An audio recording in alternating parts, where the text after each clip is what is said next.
Muy buenas tardes para todos, ¿cómo andan? Bienvenidos a Fácil Desviarse.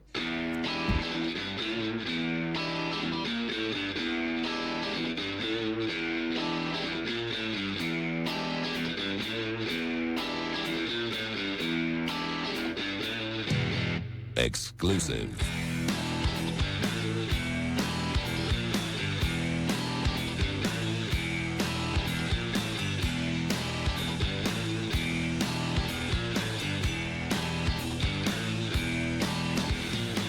Gracias por la convocatoria, perdón. ¿Qué tal, Juan Chuni? ¿Cómo andamos? Buenas tardes, Sapo. Buenas tardes para el señor @Álvaro La Rosa, adicto a la distorsión, el emperador de la consola, la persona que se ocupa de pilotar las tardes de FM del Sol.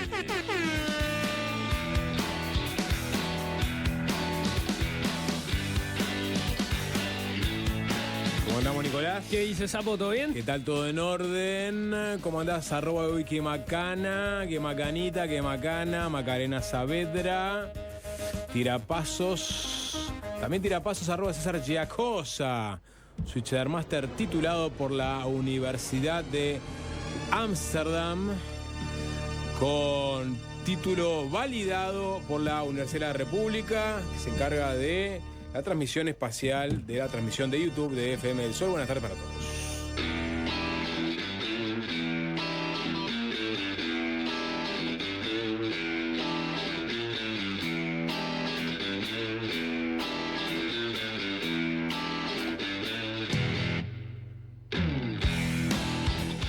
Bueno, hay movimiento en las calles, ni que hablar. Hay un partido por Copa Libertadores hoy de noche que atrajo por lo pronto a más de 4.000 hinchas de Racing. Es más, hay cerca de 6.000, muchos sin entrada, vinieron acá. Pero dijeron... ¿Con qué plan? Con el plan de venir. Lo escuchaba justo a un hincha de Racing que fue interceptado en el paso de frontera por el informativo del 5, diciendo... Paso de frontera en el puente. Exacto, Ahí sí. está. Y diciendo que sí, que le preguntaban, ¿vienes hinchas sin entrada? Sí, vienen hinchas sin entrada, porque Racing es muy grande y no nos dieron la suficiente cantidad de entradas. Pero, ¿a qué viene? ¿A mirarlo por televisión de más cerca? Sí, lo van a dar por televisión. Seguramente lo vean por televisión. Y... Obviamente no van a poder ingresar al estadio. Hay un mega operativo para los hinchas de Racing. En este momento están, creo. No van al estadio, gastan un poco de plata, hacen turismo, no van a laburar hoy con la excusa de que juega Racing, por más que no tengan entrada. No, consigo seguro. Tengo un amigo de Yoruba que me Sí, es posible conseguir entrada, está todo. No, el amigo todo, tiene Henderson todo y barro, quiere ¿no? entrar a la Henderson. Claro. Sí. ¿Cómo no va a entrar a Henderson? Hoy está todo tomado. Está. Sí. En el estadio, me refiero. Todo tomado y Claro, no- solo algunos afortunados que, por ejemplo, no tenían entradas, van a tener hoy acceso VIP. quizás. Gente con contactos. No, gente- no, bueno, vamos a ver qué pasa. ¿Cómo vamos a ver qué ¿Qué pasa? pasa? No hablo de mi vida privada. No habla de tu vida privada No, ahora. de mi vida privada. O sea, no contás que vas a ir al campeón del siglo No, hoy. no comento nada, no. ¿No? Yo estoy contando información, ¿no? Esto no es para hablar de mi vida privada este programa. Bueno, pero vos sos parte de la información en este momento, porque sos un caso de... Te diría de los pocos peñarolenses, hay como 2 millones de peñarolenses, de los pocos peñarolenses que pueden ir al estadio, ¿entendés lo que te digo? O sea, sos un caso... Hoy prefiero no centrarme en mí, Juanchi. ¿Eh? Hoy prefiero no centrarme No, hoy hay que centrarse en Peñarol. ¿Querés que las bengalas no se centren en vos? No, tampoco. Todo bien, hay que transmitir buenas vibras para la noche de hoy. Claro, Porque empezó una fiesta deportiva. ¿no? Pero es lo que estamos. Copa Libertadores, Es lo que estamos, Copa ¿no? Libertadores. No hay que dejarse tomar por la Sí. violencia. Entonces, cada vez que hablas de fútbol, tenés que hablar de bengalas. Eso sí, te comés 3 el fin de semana, ¿no? O sea, pasás a hablar de lo que podés, obviamente. Juega Remedi, ¿Eh? juega Remedi, Claro. Damián García, ¿no? Cambios de último momento de la Fiera. Eso es el aporte que puedo dar, ¿no? ¿Cómo dijiste? Juega Remedi. ¿El lugar de quién? En vez de Damián García. No, Damián no es ¿Qué dije? Diego García. Diego García. No, Damián, Diego, Damián ¿cómo? García, ¿quién era? No, Damián García era también de Peñarol, pero... ¿Cómo no juega Diego García? ¿No? Para mí nada el equipo. Chequea, Estoy totalmente por fuera del equipo, pero Diego García me parece de esos jugadores que vienen siendo Titulares indiscutidos. Titulares indiscutidos, sí. ¿Qué embole es el operativo para el hincha de Racing? ¿Qué embole? Están en el Parque ¿Cómo Rubén, digamos? en este Sí, obvio. Está bien que empiece la domada temprano, digo. No, Juanchi, no. Ay, no, Juanchi, no. Ay, no. Ay, qué miedo, no puedo hablar de... La Parca. La parca, Ay, sí. ay, no, me da cosita hablar. Es verdad que son las domas, justo en la criolla de la Rubén, ¿no? Y bueno, Sí. por eso los ponen ahí. Porque los doman. Yo no estoy hablando del partido, estoy hablando del hincha. O sea, si a vos te llevan en un bondi, porque yo me los crucé hoy. Estaba viniendo para acá, para la radio, y pasan como 10, 11, 12, 13, 14, 15 motos de la policía, así, guau, guau, guau, guau, ¿viste? Haciendo, ¿viste? Morisqueta con la moto. Morisqueta no es, pero bueno. Y 4 bondis, ¿no? Y ya estaban, digo, miré el reloj y digo, ya están yendo para el Parque Roosevelt. Ahí en el Parque Roosevelt los empiezan a mandar para el centenario. No somos ganado. O sea, tenían que- gritar, ¿no? sí, pero- Básicamente es una manga, o sea, que es. Pero, de- digo, pasa también a la inversa, o sea, arrancás, o sea, llegás al estadio 3 horas, 4 horas antes del partido. Es una experiencia horrible. Como visitante es una experiencia Sí, horrible. digo, No, depende. Porque Franco, escuchá a Franco, si te, Franco si te Azaro vas es con un 3-0 de, Flavio de Azaro. visitante, Flavio Azaro. valió la pena todo. Sí, ¿Cómo? no, está bien. Si te vas con un 3-0, un 2-0 de Sí. visitante, todo valió No, la vale pena. la pena. el, Eso ni que hablar. el triunfo hace valer cualquier Claro. tipo de experiencia previa. Y esa es la expectativa. Pero a Flavio Azaro lo escuchaba. Ah, pero Flavio Azaro es una manteca. Está, pará, capaz que abono, Con todo respeto. abono tu reflexión, pero decía que se estaba quejando del operativo, no, que no está tan como Una ganado. caída de huevo. Qué huevo, la verdad que es espantoso. Tienes razón. 5 horas adentro del campeón del siglo esperando que arranque el partido. porque Voy no a meten- conseguir a alguien que me arrime que me lleve un palco. Exacto, estaba en eso. Y está, bueno, es Flavio Estaba- Azaro, es Estaba conocido. tirando Puede llamar, no sé, a Giovanelli por nombrar a alguien y decirle, yo consigo un contacto ahí, no pienso hacer toda esta cosa del bondi y el coso, nada. Yo voy a llegar al estadio 1 hora antes y como mucho. Y bueno, capaz que lo lleva, Y sí. lo lleva un periodista, Por hincha lo de pronto estaba Peñarol. haciendo notas hasta hace media hora, por lo cual no está con la manada de Racing en el Parque Rubén. No está con la manada, No no, está con la claramente. manada. Bueno, por ahí Acá mismo en la vuelta de la radio, yo no sé si hay o qué, una pensión o qué, pero había como 7, 8 hinchas de Racing ahí, achicando afuera. Ahora hace un rato. Yo me O sea, hace crucé- unas horas. Sí, me crucé algunos por. Eran muchos, ya te digo, 4.000 con entrada, o más de 4.000 y otros tantos sin entrada. Qué lindo la algo más. Copa. Linda la Copa, sí. Mm. Y es como que aparte hubo un hiato importante, copero, y hoy hay muchos buenos partidos, entonces como Sí, sí. que empieza a vibrar el continente nuevamente. A ver, vos miraste, Nico, el partido, ¿sabes? No, estoy un poco por fuera ahora. ¿Eh? ¿ves? A Fortaleza hoy con Vélez. No sé si viste la nota del piloto que llevó al equipo de Vélez emocionado porque era del equipo, era de Vélez. No, esas historias paralelas que se van, ¿no?, surciendo. Sí, En torno a la sí, Copa. sí. La copa más linda del mundo es esta, la Libertadores. Mucho más linda de la Champions, ¿no? Eso seguro. Claro, todavía tiene... Tiene mística, creo. Claro, tiene tercer mundo, que la Champions ya lo Sí. perdió. Por más que después... Sin reivindicar la parte violenta del tercer mundo, ¿no? Reivindicando las hinchadas. el folclore. el El folclore. ¿Eh? ¿Qué? Qué miedo, sí. No, sí, acá. Va a ser un palco, Garca. Tranquilo, no, tranquilo, no digo por mí. Digo porque la verdad que está, digamos, es horrible la situación que se dio el fin de semana. Sí. No lo comentábamos, pero la verdad que lamentable. Absolutamente lamentable. Pues. Bueno, ¿qué querés que haga? Nada, no quiero que haga nada, pero no me digas. Sí. ¿Eh? Es más allá, por eso no quiero centrarme en mí. ¿Pero qué, No, qué- no, qué- no querés vos entrarme en decís tus la situación del privilegios, claro. fin de semana es lamentable y con eso que ya lo decís y ya podés seguir hablando, por no lo de entiendo. reivindicar la Libertadores por sobre la Champions. Pero la Champions, a ver, ¿Entendés? digo... Hay ciertos aspectos que la Champions tiene la Es la otro, tipo, suerte de es, no otro, tener. es otro tipo de violencia la Champions, pero mirá que se cagan a trompadas. Se cagan a trompadas. En, Se caen de en pedo París antes de cagarse a hubo trompadas. muertos en los festejos cuando el PSG ganó este año. Bueno, porque eso tiene que ver con un tema mucho más de cultura social que está enraizado con el fútbol. El fútbol es Es la válvula de escape de la es- violencia muchas veces. ¿Eh? Es la válvula de escape de la violencia el fútbol muchas veces. Aunque me digan lo contrario. Bueno, sí, no sé si... no sé si sí lo es. ¿Eh? Sí lo es. No, No es la válvula de escape de la violencia, como si vos tuvieras, no tuvieras violencia en los lugares donde Tenés. terminan habiendo muertos. Tenés, pero no tenés en otros espectáculos colectivos. Pero ¿cómo decís que vos vas al fútbol para sacar la violencia que llevas No, adentro? no, Sí, pero eso es la válvula de escape de la violencia. No, el pertenecer a un equipo.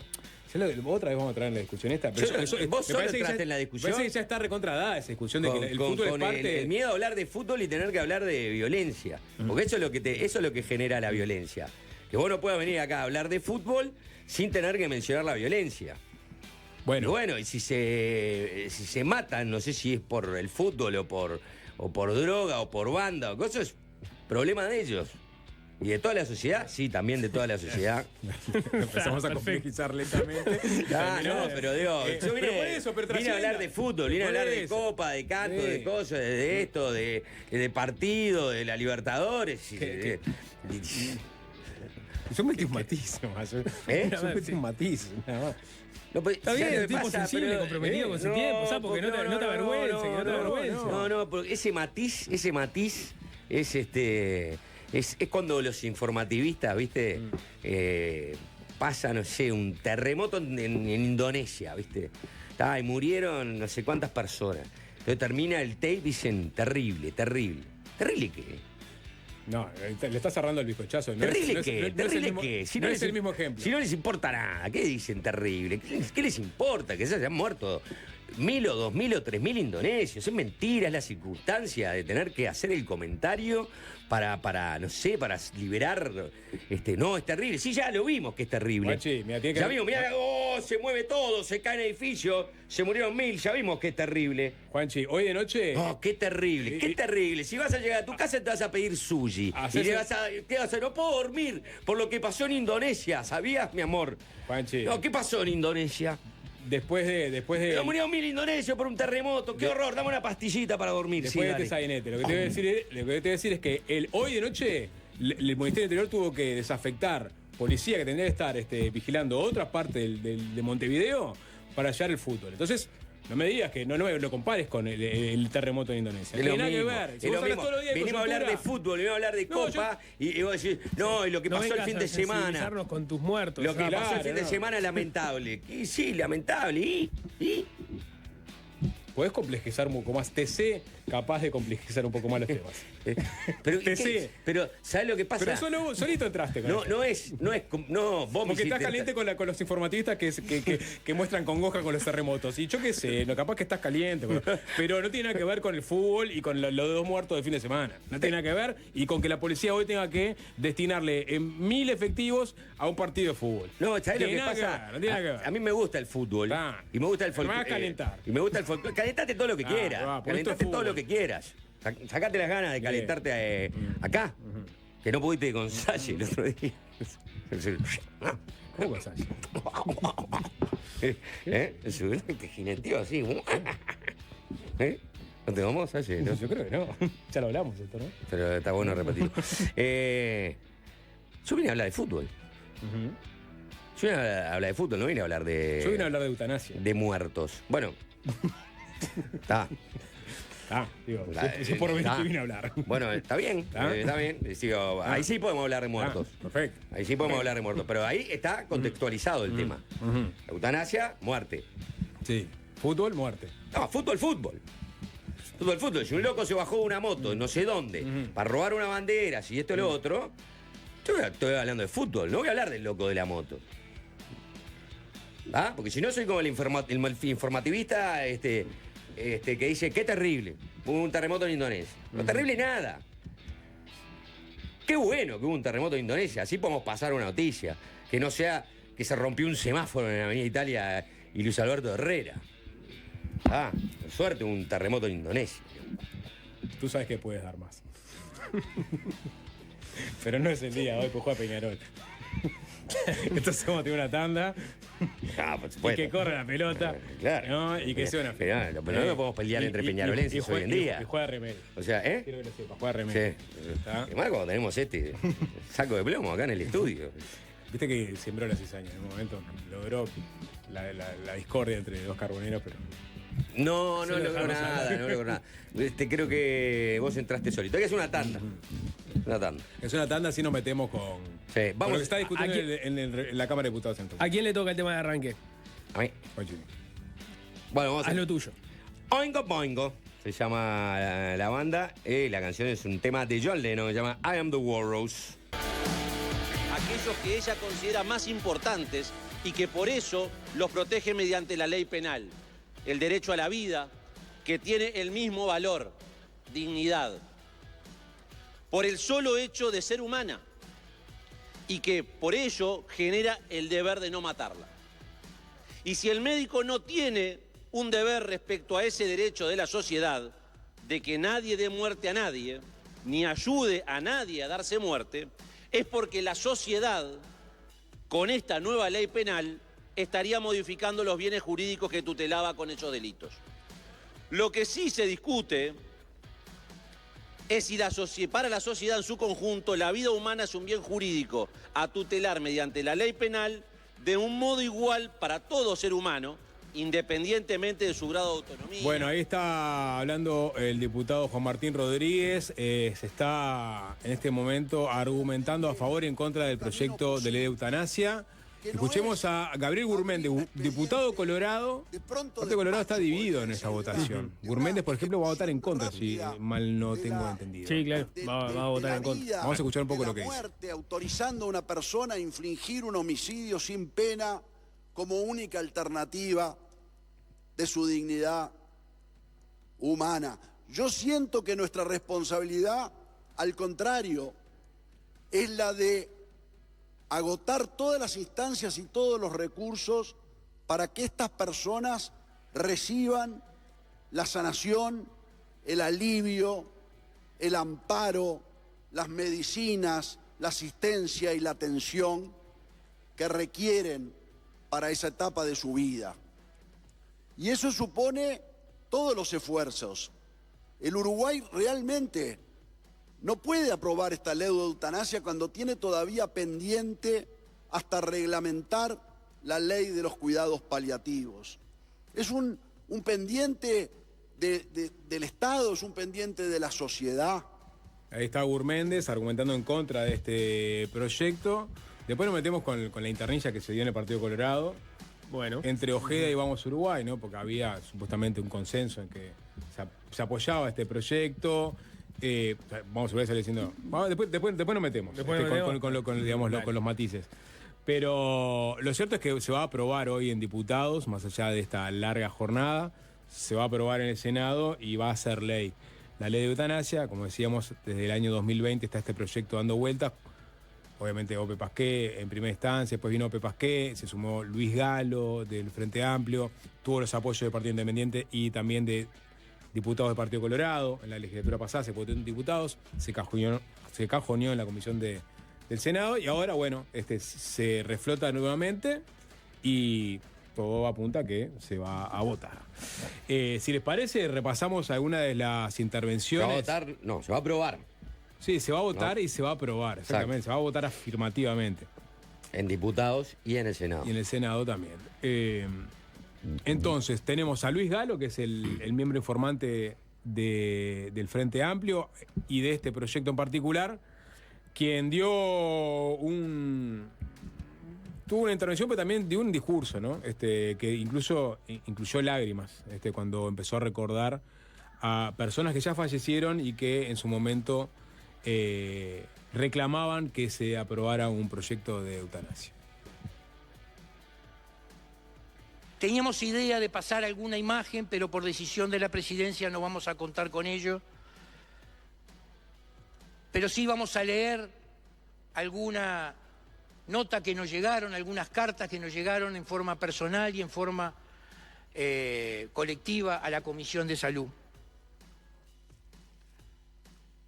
Pablo Canepa, 38 años, ataxia cerebelosa, que pide su muerte, que lo deje morir. Y estas son sus palabras que íbamos a pasar ahí. Hablan de que la muerte es irreversible, pero capaz lo que le sigue es mejor. Seguro es mejor que mi estado actual. Nada puede ser peor. Así que imagino la muerte como la paz, como el blanco, como la ausencia de color que da el descanso. Quiero descansar. Estas palabras fueron de Pablo. Luego de escuchar estos sentidos testimonios, a los cuales agradecemos por su valentía, no queda más que recordar cuál es el punto esencial de nuestro debate en el día de hoy. Porque podemos seguir discutiendo detalles sobre los artículos específicos, con el presunto fin de buscar mejorar el presente proyecto de ley, el cual, como dijimos anteriormente, ya hace más de 5 años que venimos trabajando de manera responsable y plural. Pero el punto esencial, la verdadera pregunta que tenemos frente a nosotros es si estamos dispuestos a incorporar a nuestra normativa el derecho de toda persona a decidir sobre el fin de su propia vida. Ahí estaba. Bien, de toda persona en determinadas circunstancias. Sí. Es bueno aclararlo, porque en realidad el proyecto de ley permite la eutanasia bajo determinadas condiciones, ¿no? Justamente un sufrimiento, un dolor muy grande en una etapa de una enfermedad terminal, en la parte terminal o irreversible. Sí. Toda persona mayor de edad psíquicamente apta que curse la etapa terminal de una patología incurable e irreversible o que como consecuencia de patologías o condiciones de salud incurables e irreversibles padezca sufrimientos que le resulten insoportables, en todos los casos con grave y progresivo deterioro de su calidad de vida. Ese sería el ámbito de actuación de la eutanasia. No, les comentaba, pero un apunte, porque acá lo que hizo Galo, que no le permitieron pasar, digamos, los audios, era testimonio de personas que están atravesando una enfermedad terminal. Se quebró Galo cuando recordó a Fernando Sureda, que fue el caso utilizado por Ope Pasquet en un principio, en su exposición de motivos, para justificar la presentación del proyecto, y Pablo Salgueiro, el padre de Florencia Salgueiro, que fue una de las militantes por la eutanasia de los últimos años, también fallecido hace un tiempo por ELA, ¿no?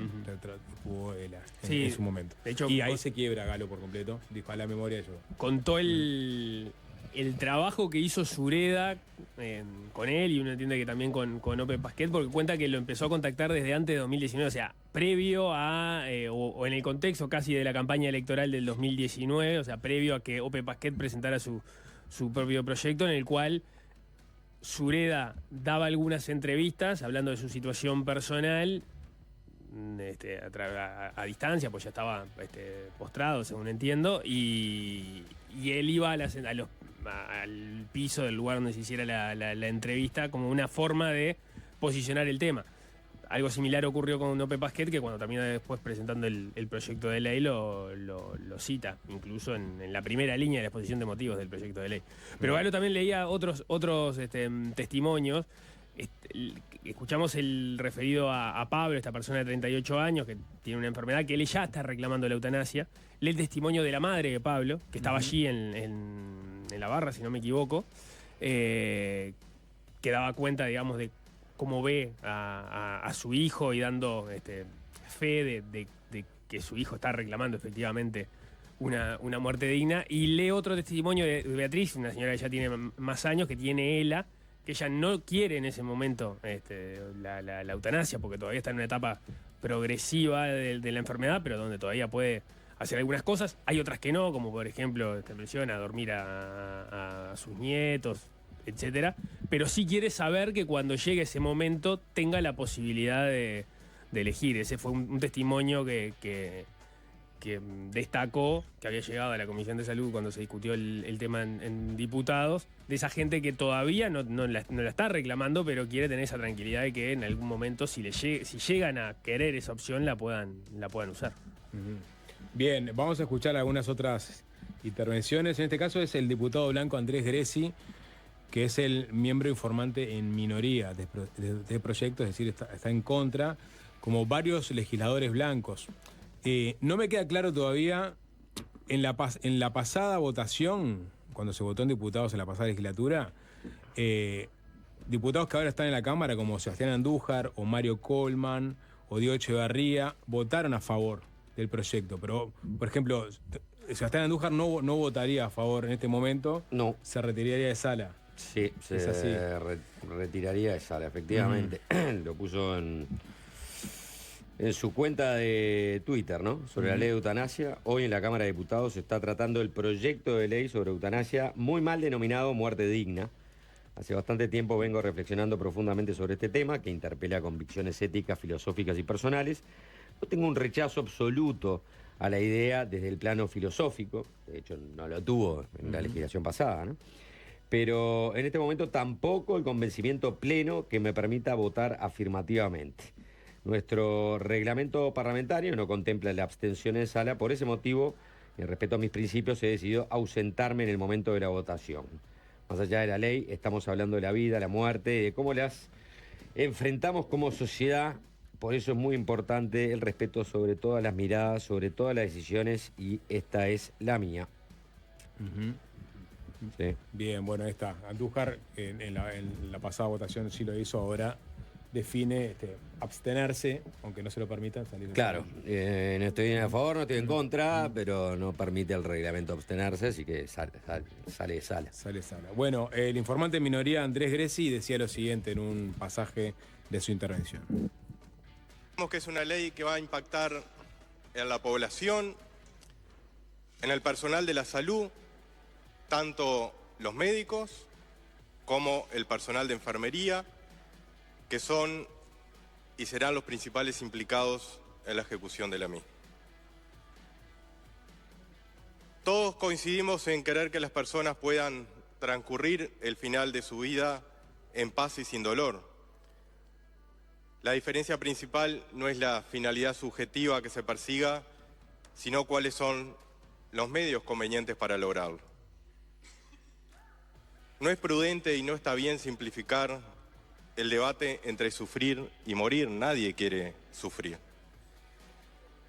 Y es preciso informar debidamente a la ciudadanía para conocer su postura sobre las prácticas actualmente disponibles para ejercer la autonomía al final de la vida y sobre la eutanasia. Y sabemos sí que se han realizado diferentes encuestas sobre si se está de acuerdo o no con la eutanasia. Pero también es justo decir y reconocer que un porcentaje importante de la gente no interpreta el término eutanasia. Bien, ahí estaban algunas consideraciones de Grecia hablando, por ejemplo, del sistema de salud y cómo puede ser enfrentar una ley de este tipo. Hablando de salud, tenemos a un ex viceministro que ahora está en la Cámara de Diputados, que es José Luis Sadjian. Una acotación Sí. en realidad que quería hacer antes del testimonio, de haber escuchado el testimonio de Greci sobre, por ejemplo, la postura de Andújar. Yo creo que hoy en día, siendo parte de la Cámara, si vos no votás, no decidís votar, decidís ausentarte, es estar en contra. Sí, está claro. O sea, ¿No? sí. Digo, no es una abstención. Acá o sea, bueno, o habilitás la posibilidad de que una persona en determinadas condiciones pueda tener, ¿no?, una muerte adelantada por propia voluntad en un contexto de un sistema de salud. O bueno, o no estás de acuerdo. Claro, si no movés la mano para hacer el cambio legislativo que permite eso, no estás accionando, ya sea porque Exacto. votás en contra o porque no estás en sala, no estás accionando para ese cambio. A los efectos Eso es lo que prácticos. Después entiendo la complejidad del argumento de Andújar. Entiendo, reflexioné, si bien voté a favor en su momento, ahora tengo mis dudas. Y como tengo mis dudas, prefiero no votar en este momento, lo que no significa que yo eventualmente pueda estar a favor o estar más a favor que en contra. Pero no estoy 100% convencido, entonces no voto. Sí, Entiendo, o sea, los efectos prácticos, Andújar no votó el proyecto de eutanasia y si dependiera de su voto, no salía. No saldría. Digo, capaz que si depende de su voto lo reflexionaba más y capaz que se cantaba Bueno, para pero uno o eso para otro. ya sería raro. Ujú. Eso sería raro porque si tenés la posibilidad de cambiar la historia legal de la eutanasia en nuestro país, y por eso vas a reflexionar más. Si es una mirada muy personal sobre la vida y la muerte y las posibilidades que a las que se facultan, por ejemplo, en este caso al Estado, para acompañar y ejecutar, ¿no? La muerte a través de la voluntad de una persona, de un ciudadano, esa mirada tiene que tener la misma responsabilidad si tu voto pesa para una definición o no. Porque justamente es un tema donde en algún momento vos tenés que tomar una postura. No podés pasar 5, 10, 15 años. ¿Sabés que todavía no tomé una definición sobre este tema? Entonces, que se ocupen otros. Bueno, pero digo, yo también tengo que ocuparme de este tema. Es un tema muy importante, yo tengo que ocuparme, tengo que tomar una definición. Tiene que haber argumentos que me convenzan para un lado o para el otro. Pero cuando los papas quemaron, que era cuando tengo la que decirlo. legislatura pasada, tengo que Andújar decirlo. votó a favor, ¿no? Bueno, está bien. Es decir, se tomó una postura. Por eso digo, entiendo Pero sus cavilaciones. Bueno, está bien, pero pasó de votar a favor a cavilar y retirarse. Está bien cambiar de opinión. Yo no digo que no. Claro. Y tener cavilaciones y dudas. Me parece que en algún momento, si estás, hace 5 años por lo menos que se está discutiendo desde el punto de vista legislativo. Entonces, sí, bueno, tengo mis argumentos a favor o tengo mis argumentos en contra.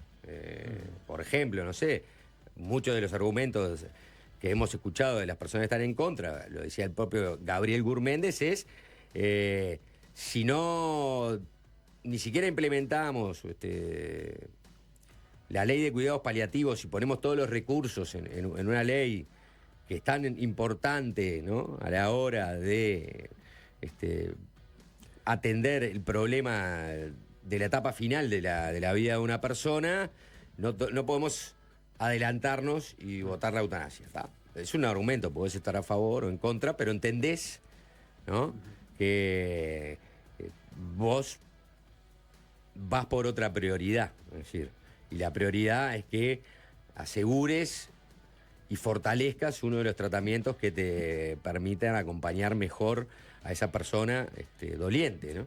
Ya que mencionás el tema de los cuidados, Galo, uno de los datos que ponía arriba de la mesa en su intervención es que más del 70, creo que el 74% de la población tiene acceso a cuidados paliativos aún sin reglamentar la ley, que entiende que es un debe que se viene arrastrando desde la propia aprobación de la ley. Sí. Y por otro lado, los testimonios que se mencionaban eran testimonios de gente que estaba recibiendo cuidados paliativos, y estaban muy agradecidos de los cuidados paliativos, pero que entendían que había un tipo de situaciones que no contemplaba. Hay algún momento que los cuidados paliativos ya no pueden hacer nada. También es verdad, y me parece que lo que el sistema en términos generales llama cuidados paliativos, a veces son tremendamente defectuosos, ¿no?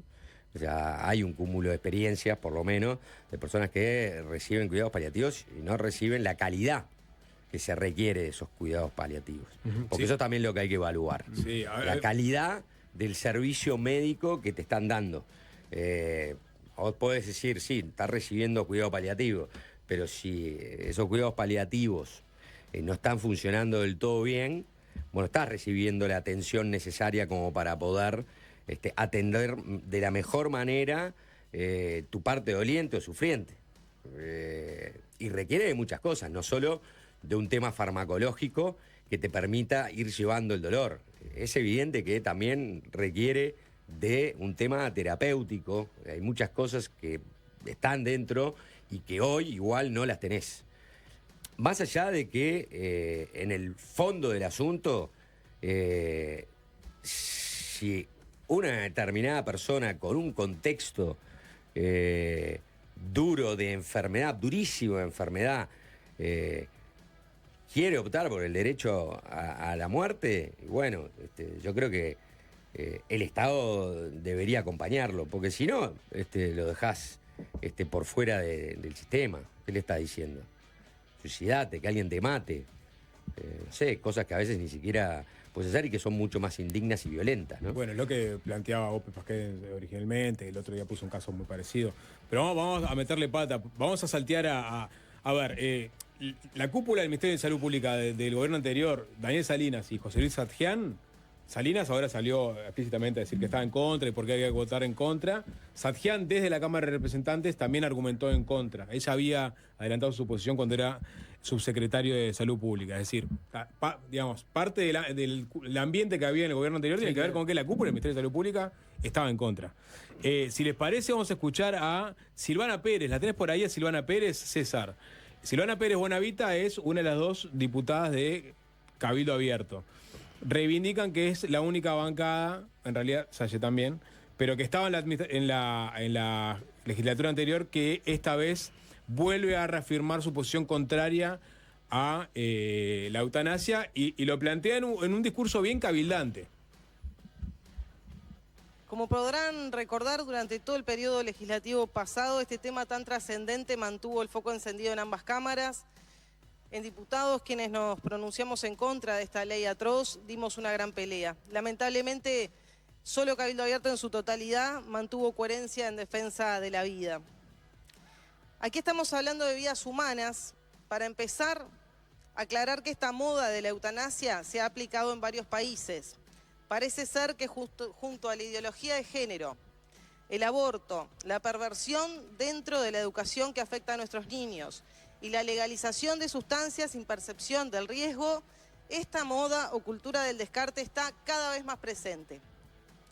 Son numerosas las experiencias internacionales en las cuales se ha abierto la puerta a la eutanasia y hoy en día es incontrolable detener su avance, incluyendo solicitudes de personas sanas, sin límites de edad y sin fundamentos claros. La oferta ha creado la demanda, presidente. Solo por el hecho de que exista la eutanasia es una invitación a considerarla.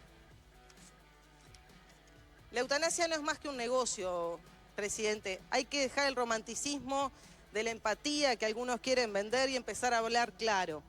Para todo el sistema de salud, los cuidados paliativos, que deben ser universales en nuestro país, así lo establece una ley que aprobamos en el periodo pasado, evidentemente son mucho más costosos que la eutanasia. Y lamentablemente en este tema vemos cómo dar muerte es el negocio más rentable. También nos preguntamos si es éticamente correcto que quienes promueven esta ley y forman parte activa de diferentes entidades médicas hoy estén aquí para levantar la mano, cuando entiendo existe un conflicto de intereses por los beneficios económicos que en su ámbito laboral se generarán de aprobarse esta ley. Ahí estaba la diputada de Cabildo Abierto hablando de una moda, sobre los derechos de segunda o tercera generación. Sí. Hablando sobre los conflictos de intereses de quienes lo impulsan, seguramente estaba hablando de Galo y de Preve. Hablando también de que hay demanda y por eso se ofrece esta oferta, y también de que es más caro el cuidado paliativo que la eutanasia, cosa que decías Galo, en algún momento puso números arriba de la mesa. Sí. En contrario a eso. No, puso el número de cuál era el alcance de los cuidados paliativos a nivel de la población en general, que era eso, superaba el 70%. Bien. Por ahí está la discusión. Digo, estamos reeditando algo que en su momento ya comentábamos y discutimos y se laudó en diputados, pero que no prosperó en el Senado. Quien también tomó la palabra fue Felipe Schipani, diputado del Partido Colorado. Es un tema que siempre va a tener esa división muy clara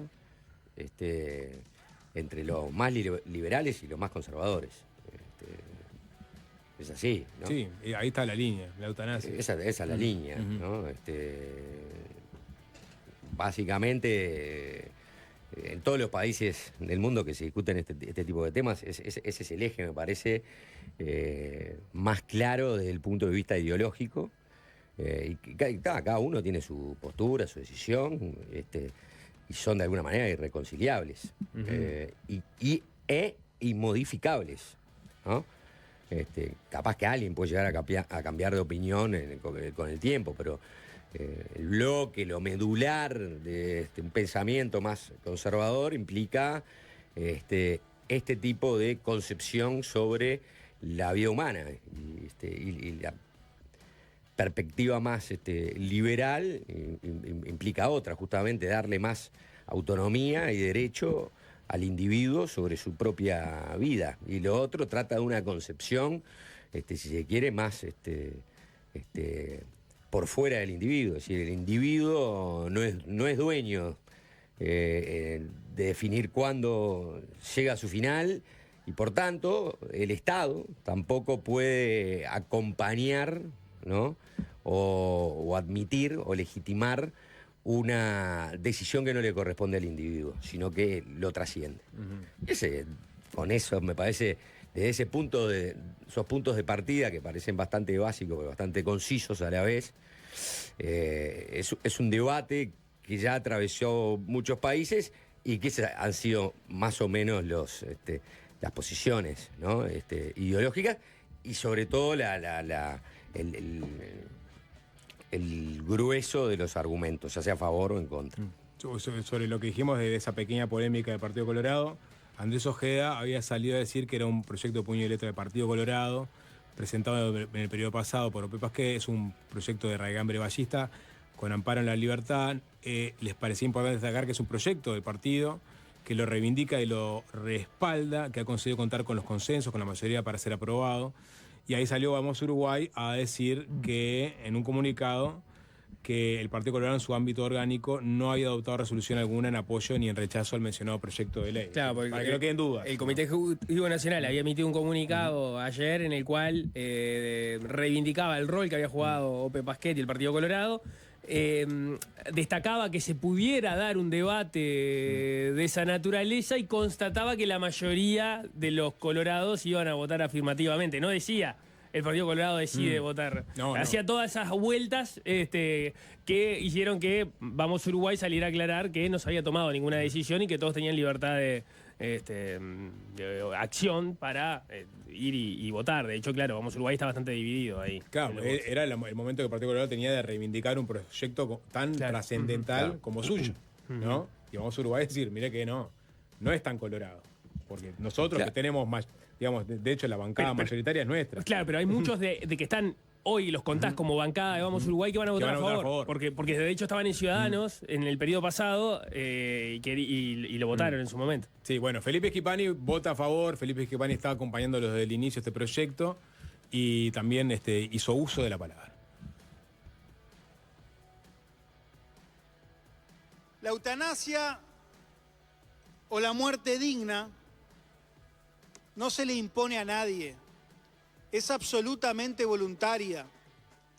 Aquellos que, por convicciones filosóficas, religiosas o por cuestiones de cualquier otra índole, no quieren recurrir a la eutanasia, van a poder actuar con absoluta plenitud y en el marco de su libertad, hacer lo que entiendan que deben hacer.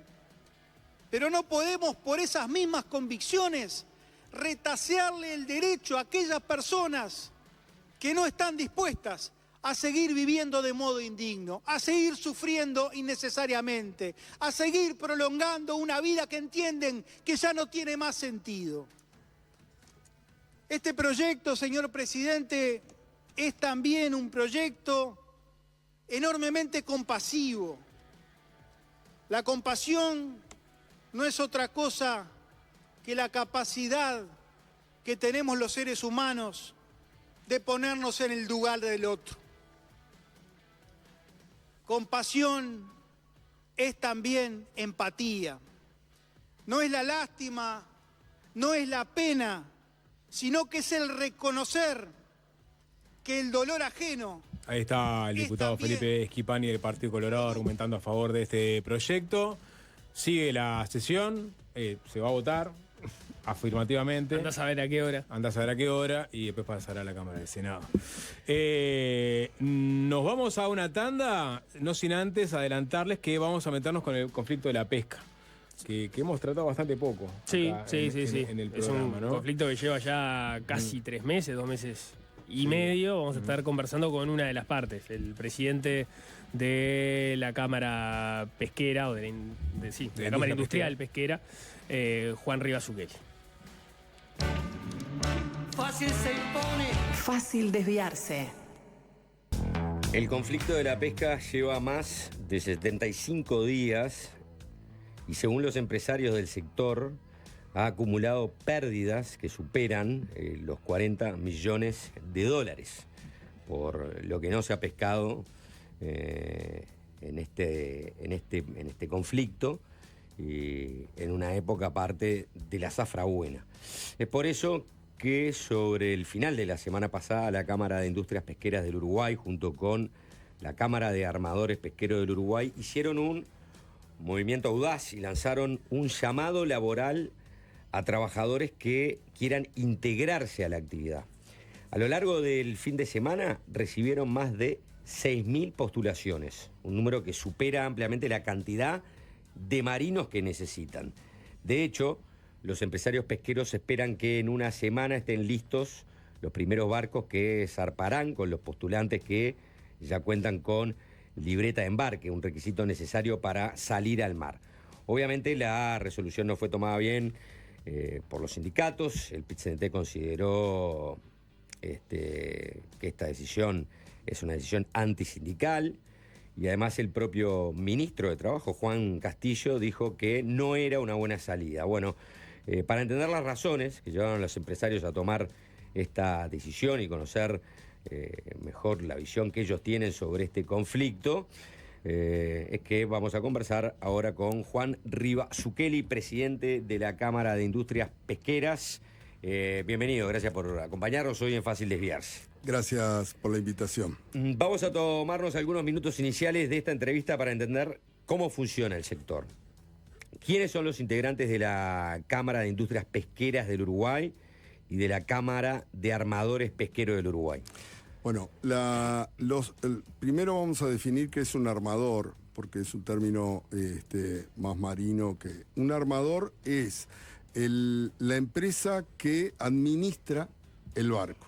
O sea, no necesariamente es el propietario, es el que trabaja el barco. Y las industrias, la Cámara de Industrias son las plantas. Hoy, esto en el pasado, esto tiene muchas historias, tiene más de 40 años las cámaras. Antes estaba muy separado lo que eran los barcos de las industrias, eran empresas separadas que se vendían pescado, los barcos pescaban, le vendían pescado a las plantas y las plantas se exportaban. Funcionaba así. Con el correr del tiempo y la disminución de plantas y la disminución de barcos, eso fue haciendo que se juntaran plantas con barcos para asegurarse el suministro y hoy la mayoría, no la totalidad, pero la mayoría de los armadores son industriales y los industriales han tenido barcos. Se fusionó la cadena. Se fusionó la cadena, no 100%, porque hay barcos, de hecho los barcos congeladores son de empresas españolas, hay rusos, hay daneses, hay canadienses, y esos tienen barcos y no tienen planta, por ejemplo, pero hay otros que tenemos barcos y plantas. Por eso hoy estamos trabajando las dos cámaras juntas, CAPU y SIPU, en forma prácticamente permanente. Y si tenemos que ponerle un porcentaje a esa flota costera, si pensamos en armadores que están asociados con plantas o plantas con armadores, ¿de qué porcentaje hablamos? Yo diría que es más o menos el 50% en volumen. En cantidad de barcos es claro, los barcos costeros son 33 y los barcos de altura, que son los congeladores, son 15. Pero son barcos mucho más grandes, que producen mucho más, pescan mucho más, entonces en cantidad debemos andar más o menos mitad y mitad. ¿Cuánto factura anualmente el sector de la pesca en Uruguay? Bueno, históricamente llegamos a facturar, a exportar 280 millones de dólares. el año pasado exportamos 100. Después se factura un poco más porque hay un mercado interno que es pequeño, pero hay un pequeño porcentaje, un 5% más o menos de la producción se consume en el mercado local. ¿Y cuántos son la cantidad de trabajadores que están involucrados tanto en plantas como en barcos? Bueno, en los barcos, todas las tripulaciones, incluyendo los capitanes, los maquinistas y los marineros, son en el orden de 800 y algo. No llegan 900, no llegan a 1000 personas, y en las plantas estamos arriba de 2000 personas, lo cual da más o menos en forma directa una cantidad de trabajadores del orden de los 3000. Y la pesca es más que nada por zafra, ¿no? Por ejemplo, el invierno es una buena zafra, el verano es mala. Es muy clara de los dos grandes recursos que tiene el Uruguay, que son los costeros, que es la corvina, y su fauna acompañante, pescadilla re, bagre, todos esos que son especies costeras, y los de altura, que es la merluza, el calamar y también su fauna acompañante. Los dos coinciden que las zafras son en invierno. Los meses empiezan en mayo, empiezan a crecer las capturas, junio, julio y agosto es el pico, y empieza a bajar en septiembre, que ya es una media zafra, octubre, y ya después noviembre, diciembre, enero, febrero, marzo son meses de baja producción, y bueno, y lo que tenemos que lograr es justamente trabajar muy bien la zafra para poder absorber las pérdidas que hay fuera de zafra. Claro. Este negocio fuera de zafra no es rentable. A ver, en un momento se pensó que habría que parar los barcos, trabajar solo en zafras, trabajar 6 meses. Eso no es viable por distintas razones, por los trabajadores, porque habría que hacer cambios muy grandes, y es preferible trabajar muy bien en la zafra, estar muy bien preparado para absorber el resto del año, ¿verdad? Ahí está. ¿Y cuál es la renta anual del negocio? Bueno, es difícil, depende. En promedio, hubo momentos muy buenos de rentabilidades normales de las empresas. En los últimos años estamos trabajando a pérdida. A pérdida, directamente. Y por eso depende del... A ver, los barcos costeros, que es lo más complicado, estamos trabajando a pérdida. Los barcos de altura, hemos tenido unas 3, 4 zafras muy buenas de calamar.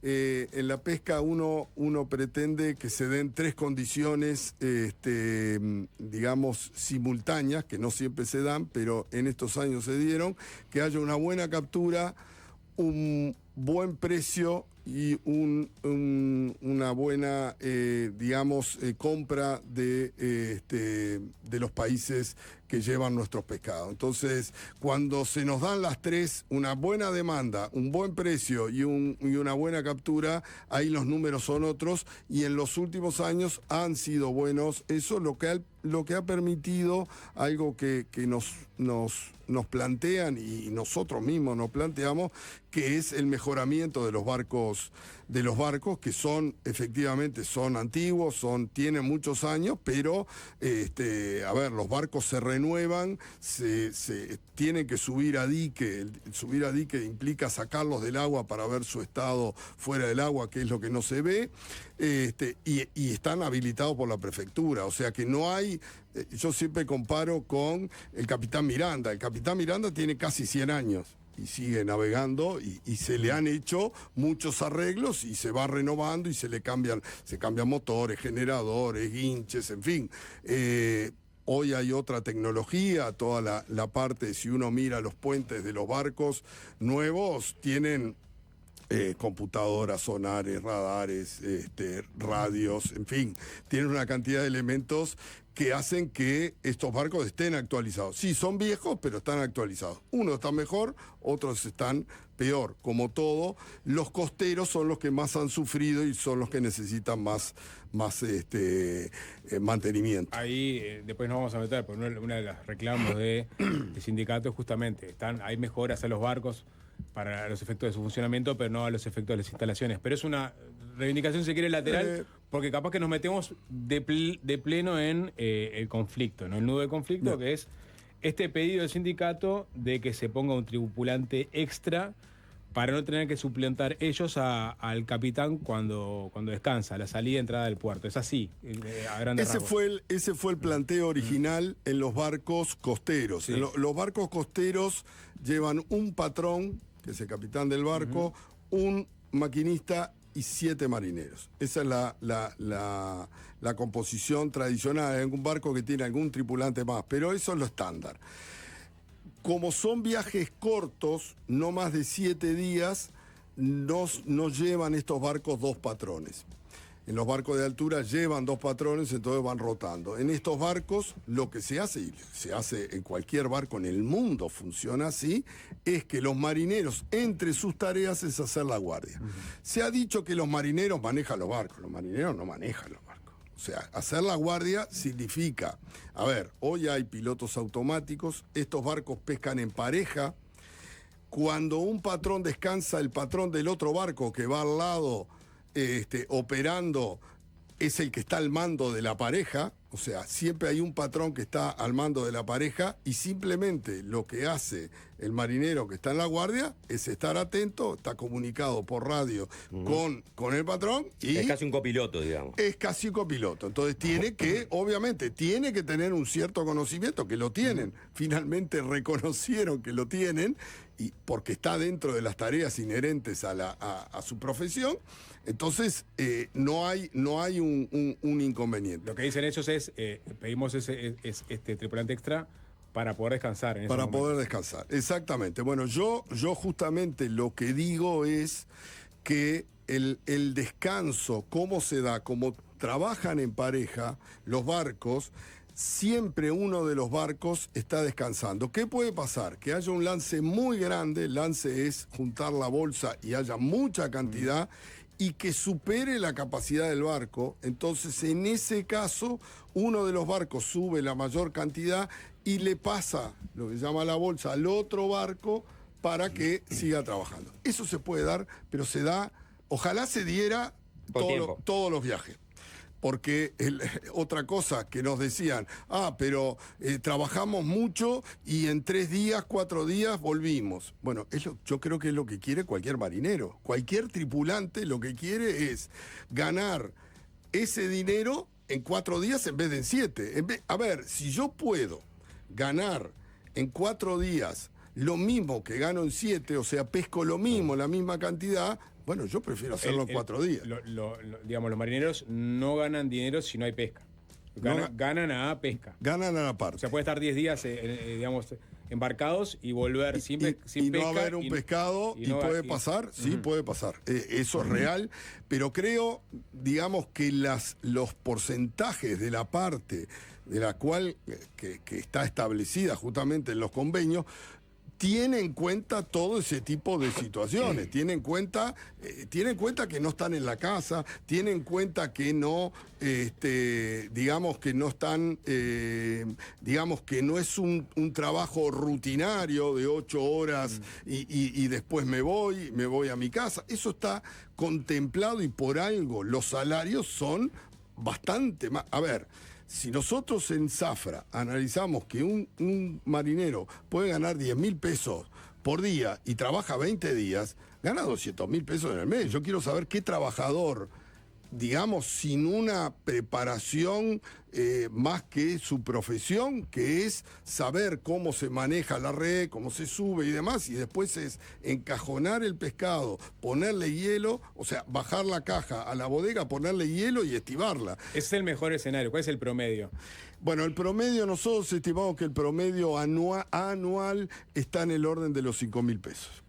Entre 4.500 y 5.000 pesos líquidos por día navegado. Y ahí está el otro tema, ¿cuántos días navegamos? En el mundo, los barcos que pescan normalmente navegan entre cerca de los 300 días por año. O sea, hay 60 días en el año por las licencias, por las reparaciones, por el tiempo, por todo lo que fuera, que no se trabaja. Nosotros trabajamos 200 días por año. Entonces, nos están faltando, no digamos 300, digamos 280, que esa es nuestra aspiración, es nuestro número. Nos faltan 80 días. Yo siempre digo, si nosotros trabajáramos los 80 días que nos faltan, que parte de esos 80 días son en zafra, se acabarían todos los problemas. Lo que pasa que entre los problemas que tenemos, las decisiones que se toman, no podemos trabajar. A veces pasa, no digamos esta situación puntual que es una locura de estar 2 meses y medio parado. Digamos la vida real durante todo el año. Hay veces los barcos no salen, por ejemplo, hay 8 horas, uno los cita a trabajar a X hora y tenemos 8 horas para, por alguna eventualidad que falta algo en el barco, se rompió y demás, a las 8 horas ellos tienen derecho a cambiar la hora. Ha pasado, por ejemplo, que se llegan a las 8 horas y se les dice, mire, faltan 10 minutos, en 10 minutos queda pronto un arreglo. No, venimos mañana. Se perdió un día. Cuando uno suma todos esos días, llegamos a lo que pasa. Pero para volver al conflicto madre, ¿no? O sea, sí. Lo que dicen del sindicato, incluso Alexis Pinto lo habrá fijado, es decir, a los periodistas, ¿no? Cuando hablo de periodistas, ustedes hicieron la cobertura de las elecciones en Rivera, son de Montevideo, estuvieron 24 horas laburando, o lo que sea, o sea, mucho tiempo, están muy cansados, y después encima le dicen que tienen que manejar el ómnibus de regreso a Montevideo. Que eso, por un lado, es muy cansador y por otro lado es peligroso. O sea, esos son los argumentos que ponen. O sea, me haces trabajar ese extra y te estoy pidiendo que me des ese changüí de descanso. Y aparte pongo en riesgo, en tu caso, a la tripulación y al barco. A ver, no existe que se trabaje 20 horas, 30 horas, 40 horas, como ha dicho Alexis. No existe. Porque no existe. Si fuera así y fuera usual que fuera así, habría denuncias. Y nunca hubo una denuncia. O sea, que lo denuncio ahora porque no existe. En los barcos hay cámaras, está filmada toda la operativa. Nosotros lo llevamos al Parlamento, no la filmación, porque era imposible ver 4 días de filmación. Pero lo que hicimos fue desgravar eso en gráficos por hora, el tiempo que se estaba trabajando, el tiempo que se estaba navegando, el tiempo que se estaba descansando, y el trabajo no llegó al 36%. Quiere decir que del 36% de todos los días es lo que se trabajó. Entonces, hay descanso. No es que, a ver, si hay un lance muy grande y lleva 10 horas bajar ese pescado, que puede pasar, es normal, no es que están las 10 horas sin parar y no paran un segundo. Descansan, van a almorzar, comen y después siguen trabajando. Eso está filmado, no podemos mentir sobre cosas que no suceden. Y las guardias, no es que el patrón se va a dormir y duerme 8 horas, 10 horas, entonces después de trabajar 8 horas bajando pescado yo tengo que hacer 8 horas más. No, los barcos trabajan casi en forma permanente. Entonces, yo hago un lance que me lleva 3, 4 horas, después pasa al otro barco, entonces acá se descansa. El patrón en ese momento duerme. ¿Y cuánto duerme? 2 horas, 3 horas, 4 horas. Después va a hacer otro lance y se vuelve a repetir. Y después le toca a él otra vez. Y bueno, y ahí descansará, dormirá 2 horas más. No es que tengan que hacer 8 horas seguidas de guardia. Las guardias son de 1 hora o 2 horas. Las determina el patrón y va rotando a los marineros, lo cual es lógico, es así. Pero la tranca es por esto, y ellos dicen que es el conflicto de las 40 cajas. Dice, porque este tripulante extra se paga con 40 cajas por barco. Si fuera así, seríamos todos millonarios. No tendríamos este problema. Dice que ustedes mismos lo plantearon como el conflicto de las 40 cajas. No, yo jamás hablé, me parece una ridiculez. 40 cajas. A ver, evidentemente no saben los números de lo que cuesta un tripulante por año. No lo saben. ¿Cuánto es la tripulación del barco costero? ¿Cuántos son en total, incluyendo el capitán? Son 9. Son 9. 9 tripulantes. Y acá lo que se reclama es un marinero más por barco. Un marinero más en 6 marineros. Es un 15% más. ¿Ah? Pero no es necesario. el tema es ese. Desde el momento, porque nos olvidamos de hablar otro tema previo. Acá hay un convenio vigente. Y con ese convenio vigente tomaron esta medida drástica. O sea, esto está por fuera del convenio. Esto está por fuera del convenio. Ahora, yo pregunto, ¿no? Escuchándote, y hace 70 días que está instalado el conflicto. En la mejor época de zafra. El sindicato de la pesca está peleando por un marinero más. Y a la vez está perdiendo su mejor época de zafra. También. ¿No? O sea, está perdiendo el laburo. Y por lo que tú decís, este conflicto, si sigue estirando, puede terminar de hundir al tema de la pesca. Entonces ¿por qué un trabajador sindicalizado y un sindicato arriesgaría todo si en realidad entiende que lo que está pidiendo es absolutamente desproporcionado? Te lo voy a responder sencillamente. Hace 30 años que la práctica es esta. Y hace 30 años que bajamos la cabeza y aceptamos todo lo que nos han pedido. Históricamente. Yo no sé, ustedes tienen bastante experiencia, ¿cuántas actividades en el Uruguay tienen cada 3 años paro de 2 meses, 3 meses, 1 mes, 4 meses? No existe, no existe. ¿Y qué pasó? Esa es la práctica. ¿Saben cuándo se vence el convenio? El 30 de abril. El día antes que empiece la zafra teórica, no es que se prende una lucecita, pero empieza a trabajar. Ahí es donde ellos paran, tienen la asamblea y deciden parar. Entonces toda la vida, para. Cuando estamos acogotados firmamos lo que sea. Esta es la historia de la pesca. ¿Por qué hace 15 años había 150 barcos y hoy hay 50? ¿Por qué había 7.000 personas trabajando, 8.000 en el sector y hoy hay 3.000? Esto tiene una razón. Y la razón es esa, la falta de libertad para tomar decisiones porque no tenemos posibilidad. Yo estoy seguro. Pero no tiene, a ver, ¿cuál es la posibilidad que no tiene? Pues yo, si lo veo de esa manera, digo, bueno, está, acá lo que, como decía ¿no? Tomás Lin, como era que hablaba, los nabos de siempre, ¿no? O sea, los que están en la industria de la pesca son los nabos de siempre. Han dejado que un sindicato, yo estoy interpretando, ¿no? Sí, sí. Un sindicato de alguna manera los extorsione, porque si yo te hago 3 meses de paro en el momento que te tienen que dar, durante décadas, y al punto tal que la propia industria se fue destruyendo. Entonces, ahí digo, bueno, yo le diría, bueno, ¿qué querés?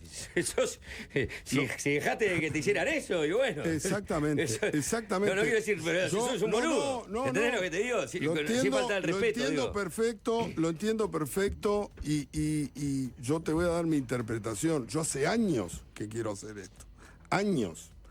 Lo que pasa es que es muy difícil hacer esto si todo el mundo no está de acuerdo que hay que hacer esto. Hacer esto es lo que vamos a tocar después de la tanda, que es hacer un llamado laboral. Hacer un llamado y tratar, y no es romper un sindicato, porque yo no estoy en contra de los sindicatos, yo lo he dicho públicamente, se lo he dicho a las autoridades y lo dije públicamente y lo repito, yo quiero un sindicato fuerte con el cual yo pueda negociar, pueda discutir, podamos analizar, podamos mejorar las condiciones, pero podamos trabajar. Y esto no es lo que pasa. Bien, después de la tanda, porque así como Juanchi dice que capaz son los nuevos de siempre, según el sindicato puede que sean los vivos de siempre. Y ellos, a lo que ustedes hablan de convenio, lo contraponen con otros convenios incumplidos. Sobre eso, si le parece, volvemos después de la tanda. Estamos hablando con el presidente de la Cámara de Industrias Pesqueras, Juan Rivas Ukeli. Con gusto.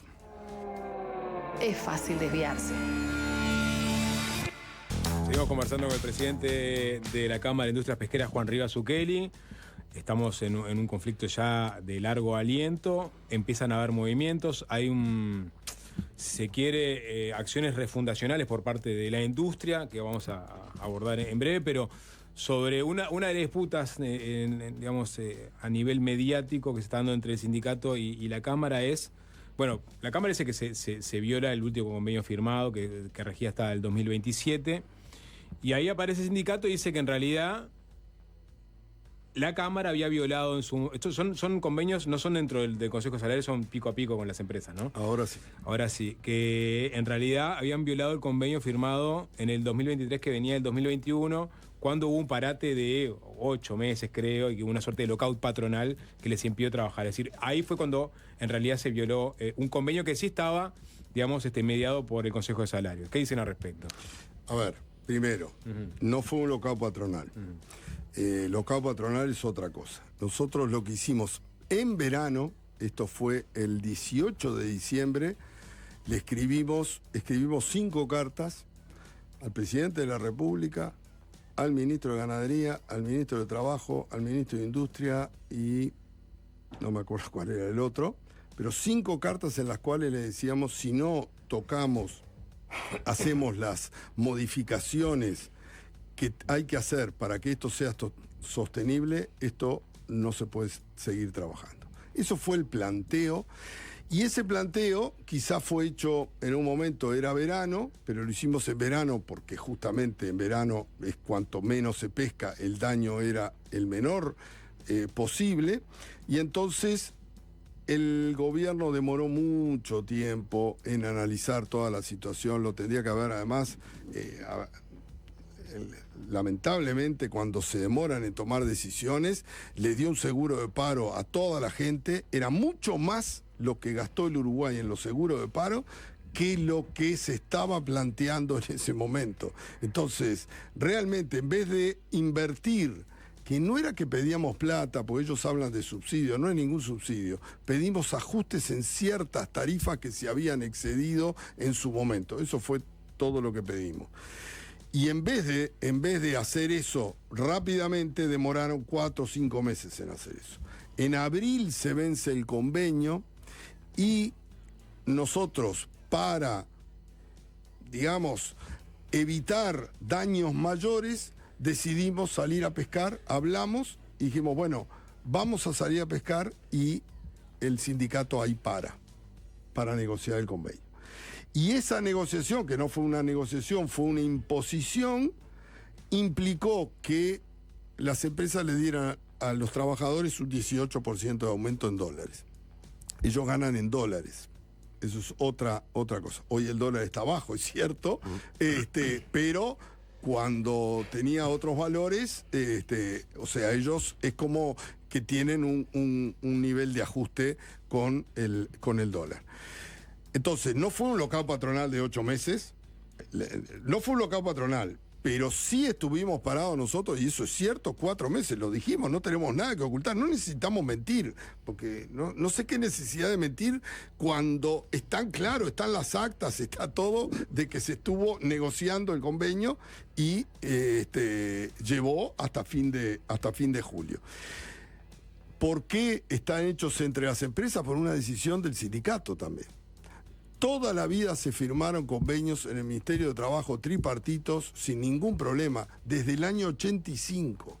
No estaba instaurado todavía los consejos de salarios, que se retomaron años después, y nosotros ya firmamos convenio colectivo. O sea, fuimos unos adelantados, la hora extra, las horas nocturnas, todo eso nosotros lo pagamos antes que fuera por ley.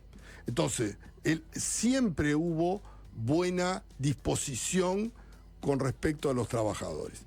Y eso fue lo que pasó. Entonces se firmó ese convenio por 3 años y a los 10 meses, exactamente a los 10 meses, se violó, porque el convenio tiene una cláusula, ahí tenemos una discusión, digamos, con el subsecretario de Trabajo, que dice que esa cláusula no abarca cualquier tema. No me voy a poner a discutir con el doctor Barreto, porque no, sería una falta de respeto. Yo reconozco, yo soy ingeniero, él es abogado, grado 5, laboral. no lo voy a discutir. Yo sé lo que opinan otra gente y opina que es claro el texto que dice cualquier diferendo. Cualquier diferendo es cualquier diferendo. Y ahí ellos paran. Y así es como se ha dado la situación. Hay un tema que parece muy importante, que es: si no estás afiliado al sindicato, no trabajás. ¿No? No te puedes subir a un barco. ¿Ah? Lo cual es ilegal. ¿Y cómo no se puede demostrar ilícito? Porque si es así, no pueden trasladar denuncias en el Ministerio de Trabajo, denuncias que puedan justamente romper con un acto de ilegalidad. Lo que pasa es que las autoridades, y no estas, no me refiero a estas que son muy nuevitas, esto pasa hace más de 30 años. Entonces, ninguna autoridad quiso ejercer su autoridad justamente en tratar de cambiar esto. Siempre miraron para el costado. Lo que pasa es que... ¿Hubo alguna denuncia alguna vez? Infinidad de veces. Y entonces, infinidad ¿no de se paró veces. el marco Pero, legal? a ver, violaciones de los convenios, que ellos hablan de violaciones de los convenios. El año pasado hubo 72, creo que son, no recuerdo exactamente el número, 72 denuncias de las empresas de violaciones de convenio por parte del sindicato. 72. ¿Pasó Pero algo? sobre la obligación a sindicalizarse y de esa forma poder a su vez embarcarse. ¿Hubo denuncias y qué pasó en esas denuncias? Nada. Porque capaz que no nos ampara la ley, entonces. Nada. A ver, yo creo que no, digamos, de acuerdo a la Constitución, todos somos libres, tenemos justamente la libertad de afiliarnos o de no afiliarnos. Yo soy ingeniero. Sí. Me imagino que hacés las consultas con los abogados, con lo que entienden del tema, decirle, bueno, ¿esto es legal o no es legal? No, bajo ningún concepto. No, acá no hay dos bibliotecas. No puede ser una actividad en la cual para poder trabajar tenés que estar sí o sí afiliado al sindicato, porque parte de lo que dice la ley en nuestro país es que nadie te puede obligar a afiliarte a un sindicato para trabajar, como también nadie puede no darte trabajo o discriminarte por estar afiliado a un sindicato. Exactamente. ¿No? Creo que es para un lado y para otro. Bueno, ahora justamente cuando se planteó este tema, el senador Robert Silva presentó un proyecto justamente para modificar la ley para que quedara claro eso. Entonces no está tan claro. A ver, para mí está claro que nadie me puede obligar. A ver, ¿en qué lugar dice que yo me tengo que afiliar a un sindicato para trabajar? ¿Dónde lo dice? A ver, si no lo dice es porque no es obligatorio. Si no, pero acá hay otro problema. Tanto es así que para que no haya dudas, el senador Silva está planteando esto, porque justamente ante este planteo, esto se dio en la Comisión de Legislación del Trabajo, que fue el subsecretario, y ahí estuvieron discutiendo ese tema. Entonces, el senador Robert Silva lo que hizo fue este planteo. Pero más allá de ese planteo, que yo estoy de acuerdo, por supuesto, lo que yo estoy diciendo es, ¿dónde está la ley que a mí me obliga a afiliarme para trabajar? ¿Y ahora qué pasa con los postulantes, con estos 6.000 postulantes que hicieron para este llamado? ¿Qué va a pasar el día que vayan a subir al barco? Bueno, yo creo que esperamos que las autoridades nos den la garantía para que esto se cumpla. Eso es Espera que haya conflicto ese día. A ver, yo lo que digo es, hay gente que está afiliada al sindicato que quiere trabajar y por presiones no se anima. Yo creo que lo que no nos ha dado este gobierno es la seguridad para que eso pase. Eso es lo que tiene que pasar. A ver, hay una ley, está en la LUC, si esto se diera en tierra y hay una empresa que está haciendo un paro, pero hay gente que quiere trabajar, los tiene que dejar entrar a los dueños y a los trabajadores que quieren trabajar, ¿verdad? ¿Por qué acá no? Pero hablando legalmente, ¿no? Porque de vuelta, acá tenés un conflicto que se puede llevar a la legalidad. Es decir, los sindicalizados pueden decir esto es ilegal. O sea, hacer un llamado por parte de la Cámara para que vengan los sindicalizados. ¿Hay algún miramiento con respecto a eso? Y lo otro es, ¿hay sindicalizados que se están sindicalizando para poder presentarse? A ver, primero, yo no tengo ningún problema que se sindicalicen o no. Mientras que quieran trabajar y los dejen trabajar, yo no tengo ningún problema. Esto no es estar en contra que se sindicalicen. Lo que nosotros decimos es, no, si yo no me quiero sindicalizar, no me obligues a sindicalizarme. Pero nosotros no discriminamos. Al revés, yo creo que este llamado lo que busca es, primero, nosotros estamos pensando en el futuro, ¿no? Refundar la pesca. Eso, refundar. Y para refundar la pesca va a implicar, a nuestro juicio, que haya más barcos, que haya más pesquerías que se puedan pescar, que haya más gente, y todo eso tiene que preparar. Esto no se hace de un día para otro. Entonces creo que lo bueno de esto es justamente empezar a preparar gente, hacer cursos más rápidos, más eficientes, porque los cursos son, digamos, para que un marinero, digamos, tenga su libreta, no es fácil. Entonces tenemos que agilizar todo eso, que ya estamos hablando con las autoridades para poder mejorar todo eso. Y eso es lo que estamos buscando, que sea libre, el que quiera trabajar, trabaje, y el que no quiera trabajar, ¿Y qué no pasa trabaje. si antes de refundar la pesca se refunde la pesca? Bueno, esa es mi famosa frase, porque ahora hablamos de refundar, pero yo lo que dije hace muchos años, 2013, fue, si no refundamos la pesca nos vamos a refundir. Y eso es lo que está pasando. ¿Y ustedes Entonces, están dispuestos a que este conflicto no se va a solucionar con un marino más? No. No se va a solucionar. Eso seguro. Eso seguro que no O sea, va a pasar. van hasta el final. Podemos ver quizá próximamente personas que se postularon al trabajo enfrentándose al sindicato de la pesca con problemas de violencia para subirse a los barcos, por ejemplo. Si se hacen las cosas bien como se tiene que hacer, no debería pasar. ¿El gobierno les dio las garantías? Bueno, nosotros le pedimos las garantías al gobierno y se supone que el gobierno tiene que ejercer la libertad de trabajo. A ver, ¿Qué le dijo, si ¿qué le dijo el gobierno? El gobierno está hablando de que, por ejemplo, el llamado es antisindical. Bueno, por lo menos algunos... no creo que sea todo el gobierno. A Castillo no le pareció No le pareció, no habló antisindical, dijo que no le pareció una cosa buena. No, yo entiendo que les pueda no parecer buena y lo respeto. Acá no es en contra de nadie, acá es ampliar las posibilidades de los que quieren trabajar, que puedan trabajar. Va por ese lado nada más, no va por estar en contra. Es más, si esta movida, fíjense lo que le voy a decir, si esta movida hace que los trabajadores actuales sindicalizados tengan la seguridad y tengan la posibilidad de salir a pescar, vamos a salir a pescar con los trabajadores actuales. Yo no quiero cambiar ningún trabajador. No lo quiero hacer. Lo que pasa es que si no me dejan trabajar, no puede ser que yo eternamente esto estemos. ¿Qué vamos a hacer? ¿Cerramos la pesca? Si agrandar la bolsa de trabajo puede bajar los costos, ¿no?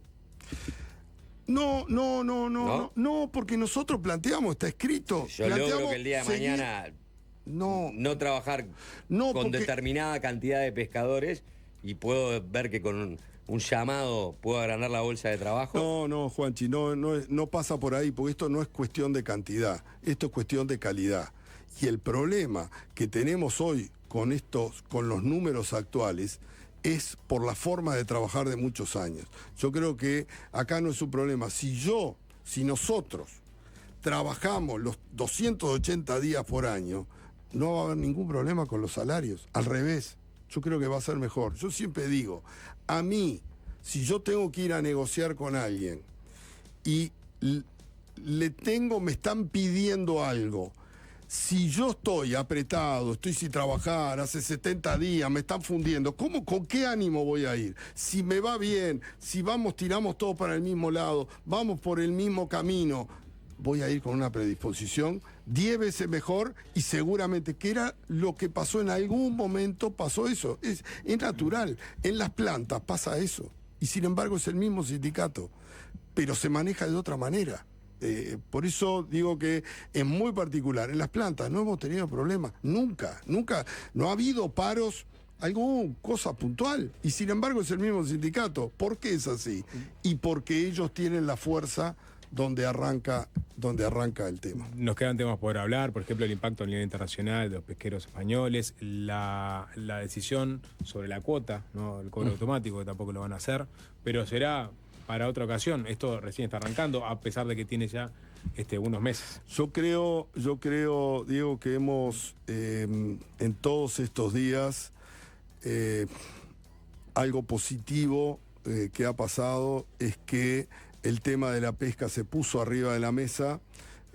Hoy la gente sabe que existe la pesca, que yo diría que la mayoría de la gente no sabía. Lamentablemente es por este conflicto, pero yo espero que después que salgamos de este embrollo, poder trabajar en esa refundación con las autoridades, con el sindicato, con los trabajadores, porque esto o lo hacemos entre todos y creamos la nueva pesca entre todos o va a desaparecer. Entonces, nuestra misión como país, no nos podemos dar el lujo de desperdiciar alimento, dinero, energía para toda la sociedad, para repartir en toda la sociedad. Está en nosotros y en las autoridades apostar a eso. Juan Rivas Ukeli, presidente de la Cámara de Industrias Pesqueras del Uruguay, gracias por estos minutos de Fácil de Por Guiarse. favor, gracias por la invitación. Un gusto.